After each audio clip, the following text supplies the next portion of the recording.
नमस्कार मंडळी, स्वागत आहे तुम्हा सगळ्यांचं माझ्या यूट्यूब चॅनलवर. आज मी साऊथची आरुवी ही मूवी एक्सप्लेन करणार आहे, जिची IMDb रेटिंग 8.4 आउट ऑफ 10 आहे. मूवी एक मास्टरपीस आहे आणि मस्ट वॉच आहे. तर मूवीच्या फुल एक्सप्लेनेशनसाठी व्हिडिओला शेवटपर्यंत नक्की बघा आणि अशाच मूवीच्या एक्सप्लेनेशनसाठी चॅनलला सबस्क्राईब करा. चला तर मग व्हिडिओला सुरुवात करूया.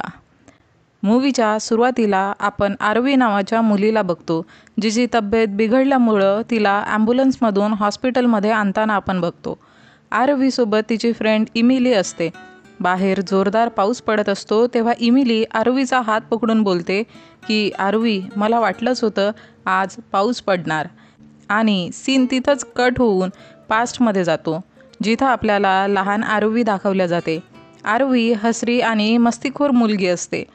आरवीला करण नावाचा एक लहान भाऊ पण असतो. आरवीचे वडील दोन्ही मुलांना खूप प्रेम करतात. एक दिवशी आरवीचे वडील तिला कडेवर घेऊन कुठेतरी जात असतात आणि सिगरेट पीत असतात. तेव्हा आरवी बोलते, बाबा सिगरेट पिऊ नका ना, याचा खूप घाण स्मेल येतो. तेव्हा तिचे वडील एक मोठा सिगरेटचा घोट घेऊन बोलतात की बस ही शेवटची होती बेटा, आणि त्यानंतर ते सिगरेट फेकून देतात आणि बोलतात की आता यानंतर सिगरेटला ते कधी हात लावणार नाही. आणि तेव्हापासून आजपर्यंत त्यांनी सिगरेटला हात पण लावलेला नसतो. आरवी थोडी मोठी झाल्यानंतर तिची फॅमिली शहरात शिफ्ट होते आणि त्यांना इथे येऊन 15 वर्ष झालेली असतात. आरवी पण हायस्कूलमध्ये शिकत असते. एक दिवस सगळ्या मैत्रिणींचं डिस्कशन सुरू असतं तेव्हा आरवी बोलते की जेव्हा कोण तिला प्रपोज करेल तर त्या पर्सनने एक प्लेन कार्डमध्ये आय लव्ह यू आरवी लिहून त्याच्या फिलिंग्स कन्वे कराव्या आणि ते वाचून जो फील येईल ना त्याला प्रेम बोलतात. तेव्हा तिची फ्रेंड विचारते की प्लेन कार्डच का? तेव्हा ती बोलते की प्रेमाला कसं कोण वर्ड्समध्ये डिस्क्राईब करू शकतं. आरवीच्या स्कूलमध्ये एक शिक्षक असतो जो नेहमी तिला टच करण्याचा चान्स शोधत असतो. आरवीला एक मुलगा प्रपोज करतो तेव्हा आरवी त्यालाच खरी खोटी सुनावून तिथून निघून जाते, कारण आरवीला अशोक पसंत असतो आणि ती जेव्हा अशोकला प्रपोज करते तेव्हा तो तिच्या प्रपोजलला रिजेक्ट करतो, कारण त्याला दिव्या नावाची मुलगी आवडत असते. असो, हे सगळं कॉलेज लाईफमध्ये कॉमन असतं. आरवीची एक बेस्ट फ्रेंड असते जिचं नाव जेसिका असतं. त्या दोघी खाणं पिणं शॉपिंग मूवी सोबतच करतात. त्यानंतर जेसिका आरवीला तिच्या घरी घेऊन जाते, कारण आज जेसिकाचा बड्डे असतो. म्हणून ती आरवीला एक ड्रिंक ऑफर करते, पण आरवी ड्रिंकसाठी नाही बोलते. तेव्हा जेसिका आणि तिचे वडील ड्रिंक करतात आणि आरवी तिच्या वडिलांना कॉल करून बोलते की आज तिच्या फ्रेंडचा बड्डे आहे, पण तिची आई तिला परमिशन देत नाही. तेव्हा तिचे वडील बोलतात की ते बड्डे सेलिब्रेट करून घरी 10पर्यंत येऊ शकते आणि तिच्या आईला ते कन्व्हिन्स करतील. त्यानंतर जेसिका आरवीला घेऊन डिस्को जाते आणि जेव्हा आरवीचे वडील तिला कॉल करतात, कारण 10 वाजलेले असतात, पण डिस्कोमध्ये खूप जास्त आवाज असल्यामुळं तिला नीट ऐकायला येत नाही. म्हणून ती तिच्या वडिलांना हे बोलून कॉल कट करते की ती घरच्यासाठीच निघत आहे. आणि तेव्हा जेसिका खूप जास्त ड्रिंक केल्यामुळं आरवीच्या कपड्यांवर ओमिटिंग करते आणि आरवी ते वॉशरूममध्ये जाऊन क्लीन करते. जेसिकाला स्कूटीवर बसून आधी तिला तिच्या घरी सोडते आणि मग तिच्या घरच्यासाठी निघते. आणि लेट नाईट घरी पोचल्यामुळं सगळे आरवीवर खूप जास्त नाराज असतात, कारण त्यांना वाटत होतं की आरवीने आज ड्रिंक केली. तिच्या कपड्यांना दारूचा वास येत होता. आरवी सगळ्यांना समजावण्याचा खूप प्रयत्न करते, पण कोणीच ऐकायला रेडी नसतं. नेक्स्ट मॉर्निंग आरवी जेसिकाला सांगते की माझ्या लहानपणी माझ्या वडिलांनी एका शब्दाने सिगरेट सोडली होती, त्यानंतर त्यांनी कधीच सिगरेटला हातसुद्धा लावला नाही, तर माझ्या आता अशा बिहेवियरने मी त्यांना असं दुःखी करू शकत नाही. तेव्हाच आरवीच्या स्कूटीचा छोटासा ॲक्सिडेंट होतो, म्हणजे ती स्कूटी स्लिप होऊन त्या दोघी रोडवर पडतात आणि आरवीच्या हाताला आणि ओठांना जरा खरचटतं. मग त्या जवळच्या शॉपमधून नारळ पाणी घेऊन पितात, पण आरवीला ते पाणी आवडलं नसल्याने ती थुकून देते. त्यानंतर मूवी इथे एक डेंजरस टर्न घेते. एक दिवस जेव्हा आरवी क्लासरूममध्ये असते तेव्हा तिला अचानक मळमळल्यासारखं होतं, म्हणून ती वॉशरूमला जाते. तिथं तिला ओमिटिंग होते. जेव्हा तिच्या घरच्यांना हे माहिती पडतं तर तिच्या आईला वाटतं की आरवीचे कुठल्या तरी मुलाशी संबंध आहे। तेव्हा तिची आई या गोष्टीचा खूप जास्त इश्यू करते आणि पूर्ण घरचं वातावरण बिघडतं। तेव्हा आरवीचे वडील टेन्शनमध्ये परत सिगरेट प्यायला लागतात। हे बघून आरवीला खूप जास्त दुःख होतं आणि ती तिच्या वडिलांना समजवण्याचा प्रयत्न करते आणि बोलते की बाबा, आता तुम्हाला पण माझ्यावर विश्वास नाही का? त्यावर तिचे वडील काहीच उत्तर देत नाही। म्हणून या गोष्टीने दुःखी होऊन आरवी आज पहिल्यांदा जेसिकासोबत ड्रिंक करते आणि स्वतःला तिच्या आजोबांच्या गनने शूट करण्याचा प्रयत्न करते, पण ती असं करू शकत नाही आणि ती सतत रडत असते। काही दिवसानंतर आरवीचा बड्डे असते आणि हा पहिला बड्डे असतो जेव्हा करणने म्हणजे आरवीच्या लहान भावाने तिला विश केलेलं नसतं। त्यामुळे आरवी खूप जास्त हर्ट झालेली असते आणि ती तिच्या भावाशी बोलण्याचा प्रयत्न करते, पण तो काही रिस्पॉन्सच देत नाही। आरवी त्याला समजावण्याचा प्रयत्न करते की त्याच्या आईने त्याला जे काही सांगितलं ते सगळं खोटं आहे आणि तसं काहीच नाही, पण तो रिस्पॉन्स न देता त्याचं काम करत असतो। म्हणून मग आरवी इरिटेट होऊन तिच्या आईवर ओरडायला लागते की तुझ्यामुळं माझा भाऊ माझ्याशी बोलत नाही आहे। तेव्हा घरातला आवाज ऐकून बाहेर असलेले आरवीचे वडील पण घरात येतात आणि तेव्हा आरवी तिच्या वडिलांना बोलते की बाबा बघा ना, करण माझ्याशी बोलत नाही आहे आणि त्याने अजूनपर्यंत मला बड्डे विश पण केलं नाही। तुम्ही त्याला समजावा ना, माझ्याशी बोलायला सांगा। तेव्हा तिचे वडील आरवीवरच ओरडतात आणि बोलतात की तुझ्यात जर खरेपणा असता तर तू आतापर्यंत सुसाईड केली असतीस, इथं भांडण करण्यासाठी जिवंत नसतीस। बघ तुझी कंडिशन, तुझ्यावर कोणी विश्वास ठेवणार नाही, आता अजून आमच्याकडून सहन होत नाही, आमच्यावर उपकार कर आणि हे घर सोडून जा। हे ऐकून आरवी खूप जास्त दुःखी होते, म्हणून मग ती रागातच तिचे कपडे पॅक करून जेसिकाच्या घरी जाते। आरवीला खूप जास्त हर्ट झालेलं असतं, कारण ज्या वडिलांना ती देवासारखा मानत होती त्यांनीच लोकांच्या बोलण्यात येऊन तिला घराबाहेर काढलं होतं। म्हणून आता आरवी पण नशा करायला लागते आणि हळूहळू जेसिकासारखी बनते। आपण बघतो की जेसिका, तिचे वडील आणि आरवी ड्रिंक करतात आणि आरवी तिथंच झोपी जाते। इथं हा सीन कट होऊन आपण आरवीला एका NGOमध्ये बघतो, जिथं आरवी एमिली नावाच्या किन्नरला भेटते आणि एमिली तिला बघून समजते की आरवी खूप साधी मुलगी आहे, म्हणून तिची आणि आरवीची छान फ्रेंडशिप होते। एक दिवस त्या दोघी अरुणमणी शिवण सेंटरवर जातात। अरुणमणी दोघींना कामावर ठेवतो, तिथं दोघी पण मन लावून काम करतात आणि त्यांची मैत्री दिवसेंदिवस आणखी घट्ट होत जाते। एक दिवस आरवीला कॉल येतो आणि तिला माहिती पडतं की तिच्या वडिलांना हार्ट अटॅक आलाय आणि त्यांच्या ट्रीटमेंटसाठी 1 लाखाची गरज आहे, पण आरवी आणि एमिलीजवळ टोटल 8,000च असतात। म्हणून मग आरवी तिच्या बॉसला अरुणमणीला प्रॉब्लेम सांगून पैशांची मदत मागते। तेव्हा तो रेडी तर होतो, पण एका कंडिशनवर की आरवीने 1 रात्र त्यासोबत स्पेंड करावी। आरवीला तिच्या वडिलांचा जीव वाचवण्यासाठी पैशांची गरज असते, म्हणून ती या कंडिशनसाठी रेडी होते। त्यानंतर ती हॉस्पिटलला जाते, पण तिथं तिचा लहान भाऊ तिला हे बोलून पडून लावतो की घरचे तुला कधीच माफ करणार नाही आणि घरच्यांची काळजी आणि जबाबदारी घ्यायला मी सक्षम आहे। हे ऐकून आरवी रडून तिकडून निघून जाते। आता आरवी आणि इमिलीजवळ 1 लाख रुपये असतात, म्हणून मग त्या पैशांनी खूप ट्रॅव्हलिंग करतात, निसर्गरम्य ठिकाणाला भेट देतात। त्याच दरम्यान त्यांची ओळख एक साधूशी होते, जो एक पॉम्पलेट आरवीला देतो आणि सांगतो की जर लाईफमध्ये कधी काही अडचण असेल तर एकदा नक्की व्हिजिट करा। त्या पॉम्पलेटवर से बाय टू ट्रेस असं लिहिलं असतं। एक दिवस आरवीला तिचा स्कूल टीचर दिसतो, जो तिला वाईट पद्धतीने टच करायचा। तेव्हा आरवी त्याच्या गाडीचा मिरर तोडून तिकडून पडून जाते आणि त्यानंतर आपण आरवीला त्या बाबांजवळ बघतो, जो तिला हिप्नोटाईज करून झोपवतो। इकडून परत जाताना आरवी ऑटोमध्ये रडायला लागते आणि सीन इथे कट होतो आणि प्रेझेंट डेमध्ये शिफ्ट होतो, जिथं प्रत्येक न्यूज चॅनलवर एकच न्यूज असते की पोलिसांनी शेवटी आतंकवादीला पकडून जेलमध्ये टाकलंय आणि ती टेररिस्ट आरवीच असते। एक लेडी ऑफिसर बोलते की जर तिने विचारलेल्या सगळ्या प्रश्नांची नीट उत्तर दिली तर ते तिथून निघून जातील। तेव्हा आरवीला IPS शकील विचारतात की तिचं नाव आणि वय काय। आरवी तिचं नाव आणि एज 25 सांगते, पण जेव्हा IPS आईवडिलांविषयी विचारतात तेव्हा ती शांतच असते। तेव्हा शकील बोलतो की मला असं काही करायला भाग पाडू नकोस ज्याने तुला नंतर रिग्रेट होईल। तेव्हा आरवी त्यांना त्यांचे प्रयत्न करायला सांगते। त्यानंतर शकील हॉस्पिटलमध्ये बालाजी सुब्रमण्यम नावाच्या व्यक्तीजवळ जातो, ज्याला गोळी लागलेली असते। आपल्याला माहिती पडतं की बालाजी एक TV शोचा डायरेक्टर आहे आणि या शोमध्ये पीडित आणि ॲक्यूज दोघांनाही इन्व्हाइट केलं जातं आणि खरं खोटं दाखवण्याचा प्रयत्न करतात। जितका जास्त वादविवाद तितकी जास्त TRP. या शोची एक लेडी होस्ट असते आणि तिच्यासमोरच सगळे आपले दुःखदर्द सांगत असतात. त्यांची प्रॉब्लेम सांगतात, रडतात आणि कधीकधी तर शोवर मारपीट पण होते आणि काहींनी तर हाताची नस पण कट केलेली आपल्याला या शोमध्ये दिसते. या शोची एडिटिंग बॅकग्राऊंड कास्टिंगमधले लोक करतात. खरं तर या शोचा डायरेक्टर हा सगळा हंगामा TVवर दाखवून TRP गोळा करतो. जितका जास्त ड्रामा तितका लोकांना यामध्ये इंटरेस्ट आणि तितके पैसे डायरेक्टरच्या खिशात.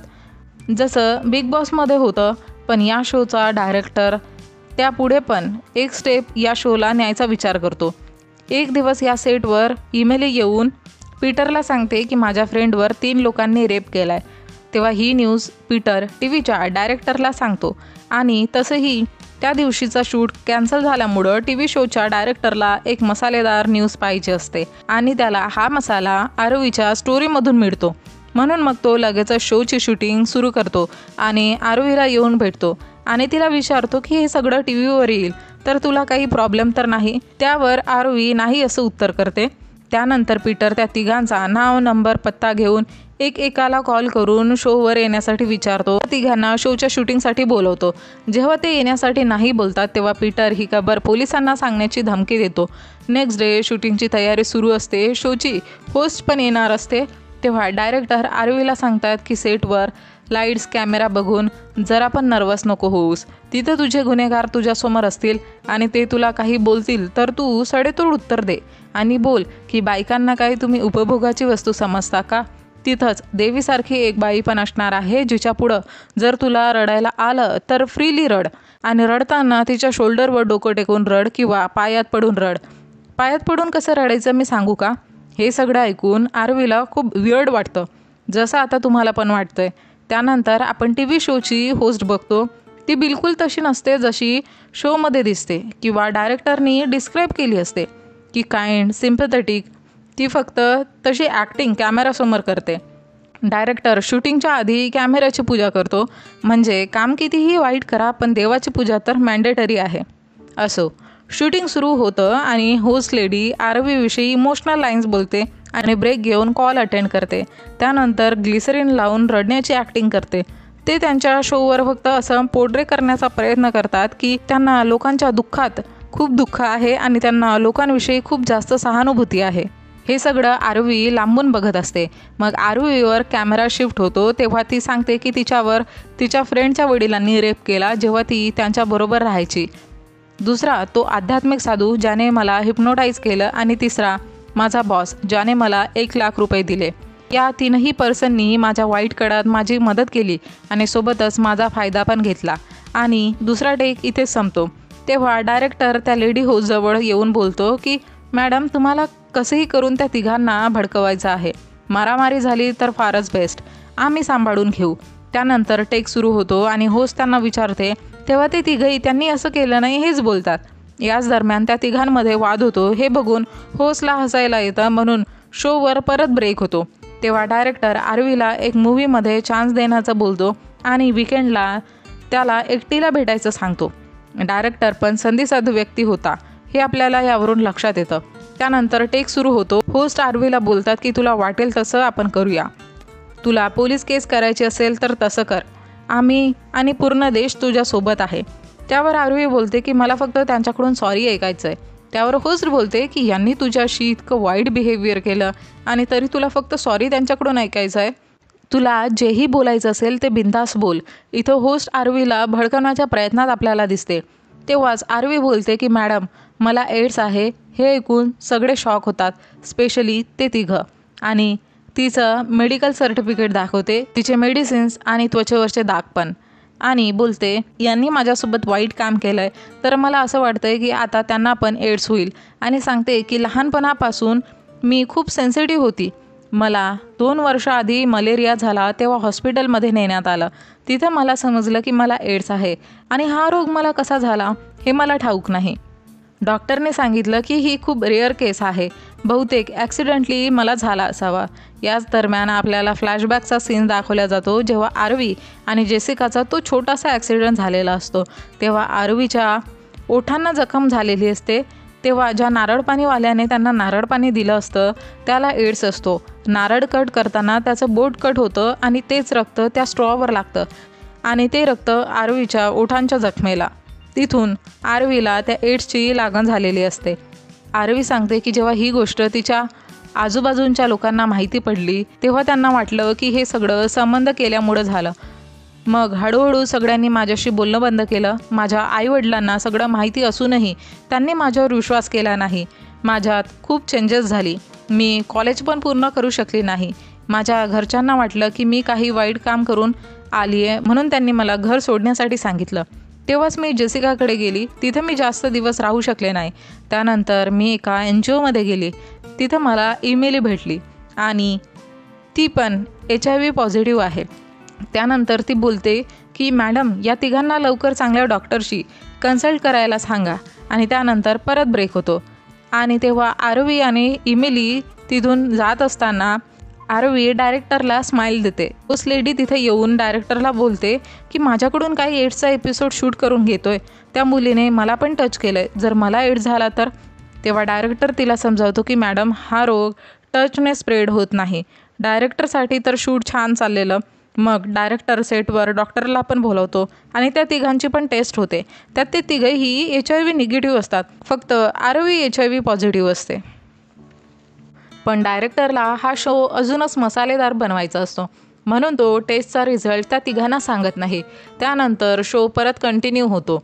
आता त्या होस्ट लेडीला आरवीसाठी नाही तर त्या तिघांसाठी वाईट वाटतं आणि आरवीबद्दल हेट की आरवीने त्या तिघांचं लाईफ खराब केलं. ती होस्ट आरवीवरच ओरडत असते पण आरवी तितक्याच कामली आन्सर करते. ती होस्ट बोलते की तिने त्या तिघांना एड्सबद्दल आधीच सांगायचं होतं पण आरवी सांगणार कसं? कारण जेसिकाच्या वडिलांनी जेव्हा तिच्यावर रेप केला तेव्हा ती बेशुद्ध होती. साधूबाबाने तिला हिप्नोटाईज केलेलं आणि राहिला प्रश्न बॉसचा तर त्याला सांगितलं असतं तर त्याने पैसे दिले नसते म्हणून तिला शांत राहावं लागतं. तरी पण ती होस्ट तिच्यावरच ओरडते की कशी मुलगी आहेस तू? तुझ्या आईवडिलांचं नाही ऐकलं पण समाजात राहत असताना तुला काही नियमांचं पालन करावं लागेल तेव्हाच तू खुश राहू शकतेस. आरवी खूप छान सेंटेन्स बोलते की आनंद म्हणजे नेमका काय? आनंदाचा अर्थ काय? समाजाच्या बंधनात राहून तुम्ही आनंदी राहू शकता का? हा समाज तुम्हाला सांगतो की खोटं बोलू नका, दुसऱ्यांना त्रास देऊ नका, देवावर विश्वास ठेवा. हे सगळं करून आपण समाजात आनंदी राहू शकतो का? जर तुम्हाला या समाजात आनंदी राहायचं असेल तर फक्त तुम्हाला या गोष्टी करून चालणार नाही. यापेक्षा पण खूप मोठ्या जबाबदाऱ्या पार पाडाव्या लागतात. एक सुखी फॅमिली, मुलं, स्वतःचं घर, 3 टाईमचं जेवण, कार, मुलांचं शिक्षण. परिवाराला खुश ठेवायचं असेल तर वीकमधून एकदा बाहेर घेऊन जाणं, मूवीला जाणं, शॉपिंग, डिनर हे सगळं स्टेटससाठी करावं लागतं. समाजात तुमच्याकडे पैसा असेल तरच तुम्हाला रिस्पेक्ट मिळतो. तो पैसा कुठल्याही माध्यमातून येऊ दे त्याने फरक पडत नाही. पैसे कमावण्यासाठी दुसऱ्यांना लुटा मारा काहीही करा पण पैसे कमवा हेच सगळ्यांचं ध्येय असतं. पैसा असल्यावर तो पैसा कसा आणि कुठून आलाय याने कोणालाच काही फरक पडत नाही. हे सगळं केलं तरच तुम्हाला समाजात मान सन्मानाने जगता येईल. हे चक्र सुरूच असतं. असंच लाईफ जगताना माणूस मरून जातो आणि आपल्याला वाटतं की तो व्यक्ती खुश आहे.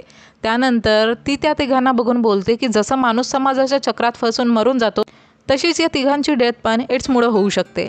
हे ऐकून ते तिघंही शॉक होतात आणि होस्टचं डोकं फिरायला लागते म्हणून ती शो तिथंच थांबवते. तेव्हा आरवी होस्टला बोलते की हा काय तमाशा चालवला आहे? मी तुमच्याशी नीट बोलते ना, आता त्या तिघांना मला सॉरी बोलायला सांगा. तेव्हा होस्ट तिला तिकडून हकलवून लावते पण सेटवरील लोक हे थांबवण्याचा प्रयत्न करतात कारण शो खूप चांगला चाललेला असतो. पण होस्ट खूप रूडली आरवीशी बोलते, तिच्यावर ओरडते. तेव्हा आता आरवीचा पेशन्स उत्तर देतो आणि तिच्या बॅगमधून ती तिच्या आजोबांची गन काढते. पण डायरेक्टर टेक घ्यायला सांगतो की आता खरी मजा येणार. म्हणून मग आरवीला त्याचं हे बोलणं ऐकून अजूनच जास्त चिडायला होतं आणि ती डायरेक्टरवरच फायर करते पण गोळी त्याच्या हाताला लागते. हे बघून सगळे घाबरून साईड होतात. तेव्हा इमेली गार्डला आत बोलवून गेट लॉक करते. ती पण खूप जास्त घाबरलेली असते कारण तिला पण असं काही होईल याची कल्पना नसते. त्यानंतर आरवी सगळ्यांचे फोन गोळा करते आणि त्या तिघांची रिपोर्ट त्यांना देऊन सांगते की ते HIV निगेटिव्ह आहेत आणि ती बोलते की मला कोणाला काही आजार द्यायचा नव्हता, फक्त सॉरी बोलून घ्यायचं होतं.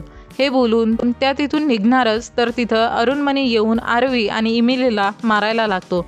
तेव्हा आरुवी एक रॉड घेऊन त्याला मारते आणि हे बघून अजूनच सगळे लोक घाबरतात. आता आरुवी तिकडून जाण्याचा प्लॅन कॅन्सल करते आणि अरुणमणीला बोलते की एकतर मला रडव किंवा मरून जा. माझं पहिलं फायर तुला घाबरवण्यासाठी असणार आणि दुसरी गोळी तुझ्या डोक्यात. मग तेव्हा आरवी एक गोळी फायर करते आणि त्याचा आवाज बाहेरपर्यंत जातो. त्यानंतर अरुणमणी एक गोष्ट सांगायला लागतो. ती ऐकून आरवीला रडायला येतं आणि ती अरुणमणीला सोडून देते. त्यानंतर बाहेरच्या लोकांनी गोळीचा आवाज ऐकून पोलिसांना इन्फॉर्म केलेलं असतं. तेव्हा आरवीला एक रिकामी बॉटल त्या स्टुडिओमध्ये दिसते. ती बोलते की जर सगळे लोक नीट गेम खेळले तर त्यांचा जीव वाचू शकतो. मग ती सुभाषला बॉटल फिरवायला सांगते आणि ज्या पर्सनकडे त्या बॉटलचं पॉईंट असणार त्याला आरवीने म्हटलेली गोष्ट करावी लागेल. मग गेम सुरू होतो. सुभाष ती बॉटल फिरवतो आणि ती बॉटल एका माणसाकडे पॉईंट आऊट होते. तेव्हा त्याला पुढं येऊन आरवी 7चा पाडा बोलायला सांगते. कंडिशन ही असते की 1 मिनिटात न चुकता 7चा पाडा बोलावा लागेल आणि पहिल्या चुकीवर हवेत गोळी आणि दुसऱ्या चुकीवर डोक्यात. तो माणूस फाडा बोलायला लागतो बट मध्ये जरा चुकतो. तेव्हा आरवी हवेत फायर करते आणि तो पर्सन नेक्स्ट फायरिंग होण्याच्या आधी 7चा टेबल कंप्लीट करतो. पण यावेळेस पण तो चुकीचाच बोलतो. त्यानंतर परत गेम सुरू होतो आणि सुभाष ती बाटली फिरवतो आणि यावेळेस ती सुभाषकडे पॉईंट आऊट होते. तर त्याला आरवी एक टास्क देते की त्याला न बोलता एका मूवीचं नाव सांगायचं असतं. मूवीचं नाव असते 3 इडियट्स. पण सुभाषला ही मूवी जरा डिफिकल्ट वाटते म्हणून तो आरवीला नेक्स्ट मूवीचं ऑप्शन विचारतो. तेव्हा आरवी ना इधर की ना उधर की मूवीचं नाव सांगते. तेव्हा सुभाष बोलतो की मॅडम अशी कुठलीच मूवी नाही. तेव्हा 3rd मूवीचं नेम साहस सांगते. तेव्हा सुभाष बोलतो की मॅडम फर्स्ट ऑप्शनच बेटर आहे पण मला सांगायचं कोणाला. तेव्हा आरवी डायरेक्टरकडे इशारा करते. तेव्हा सुभाष बोलतो की मॅडम यांना नाव माहिती असेल तरी ते सांगणार नाही. मला खाली फुकट जीव गमवावा लागेल. त्यानंतर आरवी जयश्रीला बोलवते आणि सुभाष ॲक्ट करतो. त्याच्याकडे 1 मिनिटच असतो. तेव्हा जयश्री आमिर खानची मूवी आहे हे तर ओळखते पण मूवीचं नाव ती बरोबर सांगत नाही आणि इकडे वेळ जात असतो. शेवटचे काही सेकंदच उरलेले असतात. फायनली शेवटच्या क्षणाला ती बरोबर उत्तर सांगते आणि सुभाषचा जीव वाचतो. त्यानंतर आरवी एक सीन क्रिएट करते की होस्ट लेडी आणि अरुणमणी हजबंड वाईफ आहे आणि वाईफचं अफेअर गार्डशी आहे म्हणून अरुणमणी न्याय मागण्यासाठी या TV शोवर आलाय. तेव्हा तिघंही ॲक्टिंग करायला सुरुवात करतात पण होस्ट स्वतःविषयी अपशब्द ऐकायला रेडी नसते. तेव्हा आरवी गन पॉईंटवर तिला हे सगळं करायला लावते. अरुणमणी तर धोकेबाज म्हणून त्या होस्टला मारत असतो बट गार्ड असं काही बोलतो की ते ऐकून सगळ्यांना हसायला येतं. तेव्हा इमिली आरवीच्या कानात येऊन काहीतरी सांगते आणि आरवी विंडोमधून बाहेर बघते. तेव्हा तिला तिथं दिसतं की पोलिसांनी स्टुडिओला 4ही बाजूने घेरलं आहे. आता आरवी टेन्स व्हायला लागते. तेव्हा आरवी सुभाषच्या फोनवरून एक बारवाल्याला कॉल करते जिकडे तो बारवाला तिचं बोलणं पोलिसाशी करून देतो. तिथं आरवी पोलिसांना धमकी देते जर त्यांनी आत येण्याचा प्रयत्न केला तर ती सगळ्यांना मारून टाकेल. तेव्हा पोलीस सगळ्या रोड्सला ब्लॉक करतात. न्यूज रिपोर्टर पण तिथं येतात आणि आरवीला टेररिस्ट म्हणून प्रेझेंट करतात. ही गोष्ट सगळीकडे स्प्रेड होऊन मोठमोठे लीडर्स यात इन्व्हॉल्व होतात. TV न्यूजवर डिबेट सुरू होते आणि एकमेकांना ब्लेम करण्यास सुरुवात होते आणि चॅनलवाले TRP घेतात जसा आजकालचा मीडिया करतोय. आरवी फोन करून पोलिसांना सांगते की ती कोणाला नुकसान पोहोचवणार नाही. फक्त तिची एक डिमांड पूर्ण करावी. त्यानंतर ती स्वतः अर्ध्या तासानंतर सरेंडर करेल. पण तेवढ्यातच एक रिपोर्टर आरवीचा फोटो क्लिक करून न्यूज चॅनलवर स्प्रेड करतो. आता सगळ्यांना माहिती झालं असतं की ती टेररिस्ट कोण आहे. सोबतच त्यांना ती एड्स पेशंट आहे हे पण माहिती असतं. ही न्यूज आरवी पण बघत असते आणि तिचे वडील पण बघत असतात आणि आता CRPFची एक तुकडी पण तिथं आली असते. सुभाषद्वारे आरवी सगळ्यांच्या खाण्यापिण्याची फरमाईश लिहून पोलिसांना पाठवते आणि बोलते की जेवून ती सरेंडर करेल. थोड्या वेळात सुभाष सगळी पार्सल घेऊन आतमध्ये येतो. बाहेर जनता, नेता, पोलीस सगळे टेन्स असतात. तर स्टुडिओमध्ये सगळे मोजमस्तीमध्ये खात असतात, पार्टी करतात, नाचतात, सेल्फी घेतात आणि आता गेम पुन्हा सुरू होतो. पण यावेळेस कुणी घाबरून टास्क पूर्ण करत नाही तर हसत खेळत टास्क पूर्ण करतात आणि खुश असतात. तेव्हा अचानक आरवीची तब्येत बिघडायला लागते आणि इकडे CRPF जवान पण गेटवर बॉम्ब लावून दरवाजा तोडून आत येतात. आरवी आणि इमिलीला अरेस्ट करून सगळ्यांना रेस्क्यू करतात. आरवीची तब्येत जास्त बिघडायला लागल्यामुळं तिला ॲम्ब्युलन्समध्ये हॉस्पिटल नेतात आणि हाच तो सीन आहे जो मूवीच्या सुरुवातीला आपल्याला दाखवला जातो. डॉक्टर आरवीचं चेकअप करतात आणि सांगतात की आरवीकडे जास्त टाईम नाही, तिला मेडिसिनची नाही तर ब्लेसिंगची गरज आहे. तर दुसरीकडे इमिलीला आता काही धोका नसतो. ती हॉस्पिटलमध्ये डॉक्टरच्या निगराणीत तिच्यासारख्या आणखी काही पेशंटसोबत राहत असते. ती आरवीच्या सोबत पूर्ण वेळ असते आणि तिची काळजी घेते. एक दिवस अचानक आरवीच्या पोटात दुखायला लागतं. आता पोलिसांना पण सगळं सत्य माहिती पडल्यामुळं ते पण आरवीची मदत करू पाहतात, पण ते काहीच करू शकत नाही. आरवीचे केस कापल्या जातात आणि दिवसेंदिवस तिची प्रकृती अजूनच खालावते. ती हे सगळं बघून खूप घाबरते, दुःखी होते की तिच्या समोरूनच डेथ झालेल्या पेशंटना घेऊन जात आहे. हे बघून ती तिचं फ्युचर इमॅजिन करते, म्हणून ती सतत रडत असते. तिची कंडिशन आपल्याला पण इमोशनल करते. तेव्हा तिथं आरवीला भेटायला जेसिका येते आणि तिची कंडिशन बघून रडायला लागते आणि ती आरवीला झोपेतून न उठवता तिथून निघून जाते. एक दिवशी जेव्हा इमिली आरवीची टॉयलेट साफ करत असते तेव्हा आरवी इमिलीला बोलते की तिला इथे राहायचं नाही, इथे खूप वास येतो. आणि ती तिच्या वडिलांना आठवून बोलते की ती लहान असताना तिचे वडील तिला शांत करायचे जेव्हा ती रडायची. अशीच सगळी स्टोरी ऐकताना इमिलीला झोप लागते. उठल्यानंतर ती बघते की आरवी तिथं नसते, पण ती कुठं गेली हे कोणालाच माहिती नसतं. ती पहाडावर निसर्गाच्या सानिध्यात राहायला गेली असते.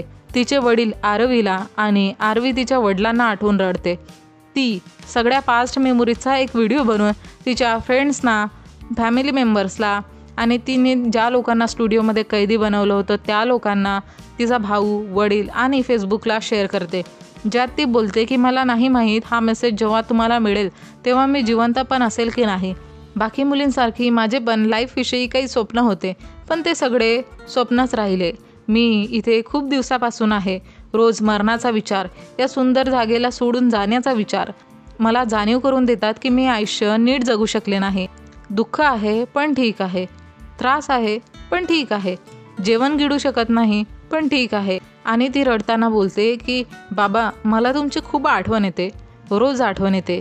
मी कधी काही वाईट काम केलं नाही, तुम्ही माझ्याशिवाय कसं काय जगू शकता. मला नाही समजायला येत आहे की मी काय बोलू. मला बोलायचं खूप आहे मनात. आज सकाळी मला जरा खोकला आला तेव्हा वाटलं की आता काय मी वाचणार नाही, म्हणून दुसरा स्ट्रोक येण्याआधी हा व्हिडिओ बनवला आणि तुम्हाला बघण्याची इच्छा झाली म्हणून हा व्हिडिओ शेअर केला. आरवीची ही कंडिशन बघून प्रत्येकजण रडायला लागतो, बहुतेक तुम्ही पण आणि मी पण. त्यानंतर सगळे लोक आरवीला भेटायला जातात आणि खूप शोधाशोध केल्यानंतर त्यांना एक घर भेटतं. ते नॉक करतात तेव्हा आरवी बाहेर येते, बट तेव्हा तिला सगळं अस्पष्ट दिसतं आणि थोड्या वेळाने क्लिअर विजन येतं. तेव्हा ती सगळ्यांना तिथं बघून खूप जास्त हॅपी होते. त्यात तिचे वडील पण असतात. ते आरवीची कंडिशन बघून रडायला लागतात. तिथं सगळे लोक आरवीच्या मेमोरीची काही ना काही वस्तू घेऊन आलेले असतात. त्यानंतर ते सगळ्यांसाठी जेवण बनवतात, खूप चांगला टाईम स्पेंड करतात. जेसिकाला पण आरवी बघून खूप खुश असते. इमिली जी आरवीच्या प्रत्येक सुखदुःखात तिच्यासोबत सामील असते, ती पण तिथं असते. दबक्या आवाजात आरवी सुभाषला विचारते की परत एकदा गेम खेळायचा का, बॉटल फिरवतोस का. जेव्हा सुभाष बॉटल स्पिन करतो तेव्हा ती बॉटल आरवीकडे टर्न होते. हे बघून आरवी एक स्माईल करते आणि मंडळी मूवी इथेच संपतो. मंडळी ही मूवी खूप कमाल आहे.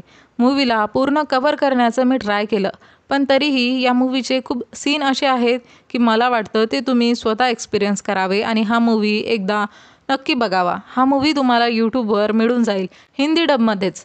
एकदा जरूर बघा. आणि माझं एक्सप्लेनेशन आणि व्हिडिओ आवडला असेल तर व्हिडिओला लाईक, शेअर, कमेंट आणि चॅनलला सबस्क्राईब करून बेल आयकनला प्रेस करा, म्हणजे येणाऱ्या प्रत्येक व्हिडिओची नोटिफिकेशन तुम्हाला सर्वात आधी मिळेल आणि एकही व्हिडिओ तुमच्याकडून मिस होणार नाही. चला तर मग भेटूया लवकरच एका नवीन व्हिडिओमध्ये. तोपर्यंत टाटा, बाय बाय.